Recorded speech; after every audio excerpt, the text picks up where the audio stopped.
Hey ya girlies and buddies, welcome back to my channel. How are you guys doing? So di video kali ini kita mau bahas topik yang bener-bener penting guys, yaitu cara sukses di usia muda. Jadi menurut buku Yus ada 3 kuncinya guys. Pertama, bangun jati diri. Kedua, ngembangin minat dan bakat kita. Dan ketiga, buat rencana masa depan yang terbaik bagi diri sendiri. Nah, untuk berhasil ngelakuin 3 hal tadi, kita butuh untuk ningkatin kecerdasan emosional kita atau EQ kita. Apa sih EQ itu? Jadi guys, kecerdasan emosional itu kemampuan untuk mengidentifikasi, evaluasi, kontrol, dan mengekspresikan emosi diri kita sendiri.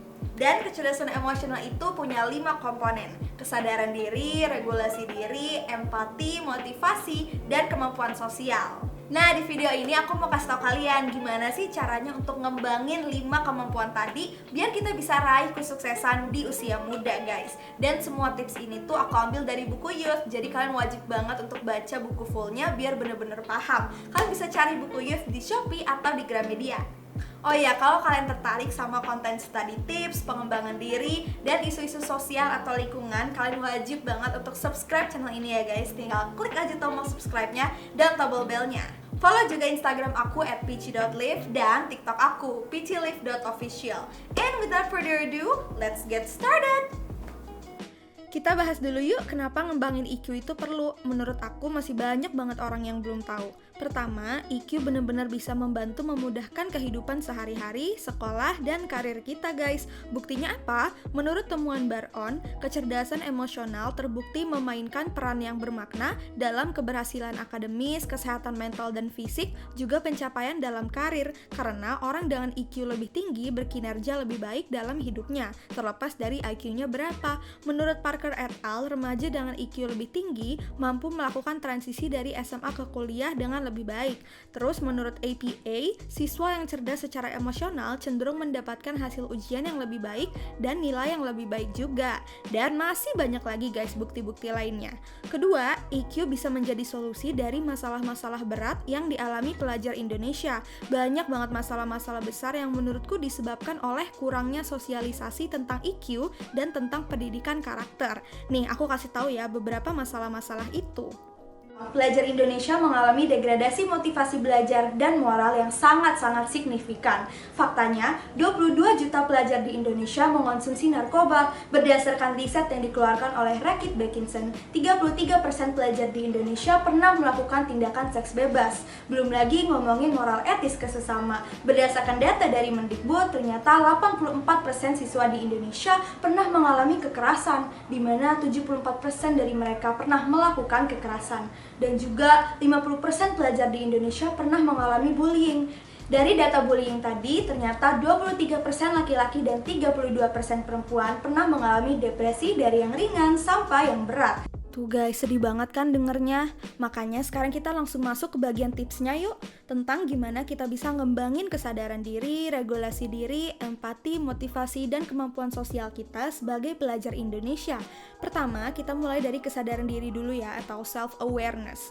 Kesadaran diri itu kemampuan untuk memahami diri sendiri secara jelas dan objektif dengan cara berefleksi dan introspeksi. Ciri-ciri kesadaran diri itu gimana sih? Kita mudah tahu apa yang kita rasain, kenapa kita ngerasain itu, dan gimana perasaan itu mempengaruhi apa yang lagi kita lakuin sekarang. Kita sadar tentang kekuatan, kelebihan, kekurangan, dan keterbatasan diri kita. Kita lebih mudah tahu nilai-nilai apa yang penting bagi kita, misalnya keadilan atau kejujuran. Kita nggak kesulitan untuk buat gambaran tentang masa depan yang kita pengenin. Kita nggak mudah putus asa karena bisa mencari makna dan pelajaran dari kejadian-kejadian buruk yang udah terjadi, dan banyak lagi. Nah, gimana sih cara ningkatin kesadaran diri kita? Cara yang paling efektif ya pastinya journaling. Tahu nggak sih, journaling itu jadi hobi aku sekarang. Karena bener-bener sehebat itu guys dampak positifnya bagi diri sendiri. Journaling tuh mirip-mirip kayak nulis diary, tapi kalau diary kan lebih ke nyeritain apa yang terjadi hari ini gitu ya. Tapi kalau journaling itu lebih ke mempertanyakan hal-hal yang mendalam tentang diri sendiri dan dunia. Biasanya aku cari di Google philosophical questions atau deep questions. Pokoknya kita jadi ngerasa jauh lebih kenal dan berdamai dengan diri sendiri. Apa aja contoh pertanyaannya? Nah, di video minggu minggu depan aku bakal kasih tahu kalian ya apa aja pertanyaan-pertanyaan yang paling cocok untuk dijawab sama orang-orang yang baru mau mulai journaling. Juga journalingnya tuh pakai aplikasi apa dan lain-lain. Tungguin ya guys. Kedua, regulasi diri. Maksudnya tuh kemampuan kita untuk mengelola dan mengontrol keadaan energi, emosi, pikiran, juga perilaku diri sendiri. Nah, ini beberapa ciri-ciri orang yang pintar meregulasi dirinya ya guys. Bisa mengubah mood yang tadinya buruk jadi lebih baik karena tahu apa aja hal-hal yang bisa ningkatin moodnya. Sanggup melakukan hal-hal yang gak enak di masa sekarang demi kesuksesan di jangka panjang. Contohnya ya lebih mementingkan belajar daripada rebahan gitu. Bisa menolak dan menahan diri dari perilaku impulsif karena tahu itu bakal memperburuk situasi. Bisa menghibur diri sendiri saat kita lagi sedih. Bisa ngontrol rasa stres, frustrasi yang kemudian buat diri sendiri jadi lebih disiplin. So, gimana caranya untuk lebih mudah meregulasi diri sendiri? Salah satu solusi yang udah aku terapin dan ternyata efektif tuh meditasi, yaitu aktivitas melatih fokus pikiran biar pandangan kita terhadap kondisi saat ini tuh jadi jernih dan jadi merasa lebih tenang. Kalau menurut URMC, Med Center, manfaatnya tuh untuk mengurangi stres, mengendalikan cemas, meningkatkan mood, dan banyak lagi. Biasanya aku cari meditation guide di YouTube atau pakai aplikasi meditasi, terus aku duduk diam di tempat yang tenang. Setelah itu langsung ngerasa lebih bersyukur, fokus ke hal positif, mood juga jadi bagus. Selain meditasi, ada teknik yang efektif juga namanya reframing. Ini aku udah bahas di buku Youth, caranya gimana, kalian bisa baca aja. Dan cara yang termudah tuh untuk ngelakuin aktivitas self-care, hal-hal yang buat mood kita terkontrol. Kalau punyaku yaitu dengerin musik, nulis, dan lain-lain. Ketiga yaitu motivasi. Motivasi ada yang intrinsik, yaitu dorongan dari dalam diri, contohnya rasa penasaran tentang suatu pelajaran atau rasa suka mempelajari suatu hobi. Ada juga motivasi ekstrinsik, yaitu dorongan dari luar, contohnya universitas impian kita buat kita semangat belajar, atau pas kita didukung sama orang tua kita jadi lebih produktif. Ciri-ciri orang yang termotivasi ya kalian pasti udah tahu lah ya. Kita langsung bahas aja gimana cara ningkatin motivasi kita. Sebenarnya sih banyak banget ya cara-caranya di buku Youth, tapi kali ini aku kasih 2 cara dulu deh.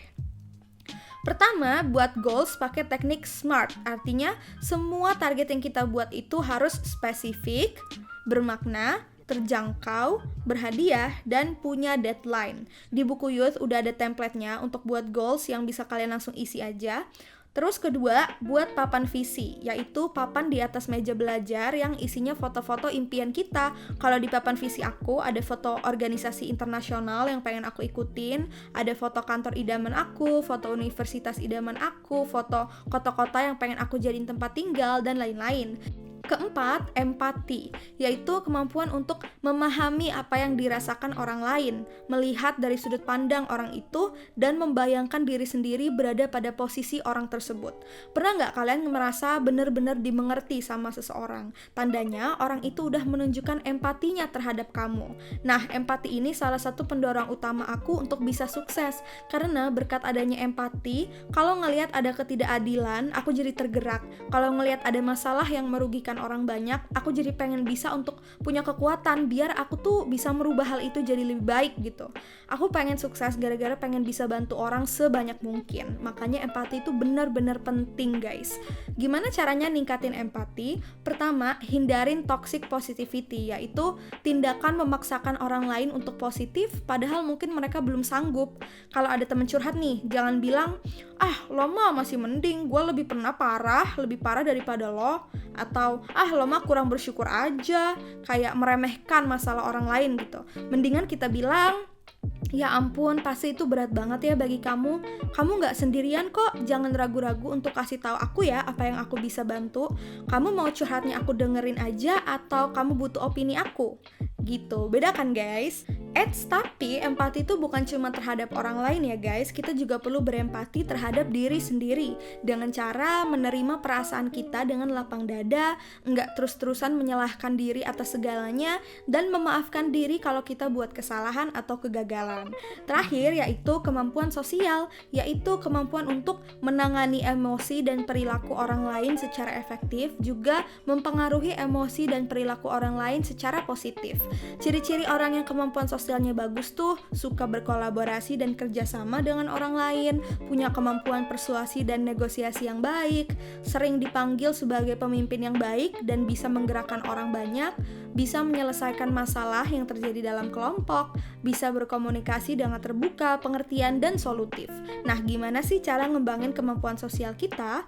Pertama, kita bisa gabung dengan orang-orang yang sepemikiran dan seminat, atau kita juga bisa jadi pemimpinnya malah.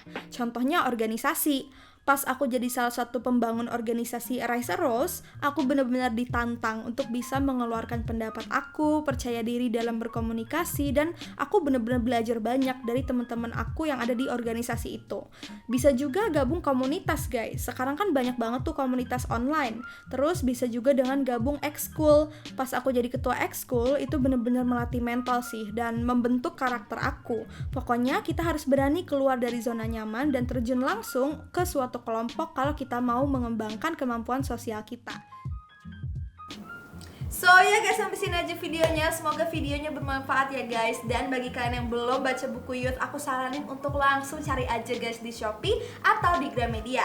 Nah, kalau kalian suka videonya, jangan lupa untuk di like, share ke teman-teman kalian, dan subscribe ke channel ini. Caranya gampang banget, tinggal klik aja tombol subscribe-nya dan tombol bell-nya, biar kalian gak ketinggalan notifikasi setiap kali aku upload video baru di hari Minggu. And jangan lupa untuk follow Instagram aku @peachy.live, TikTok aku @peachylive.official. And yeah guys, that's it. Keep on learning and see you next time. Bye!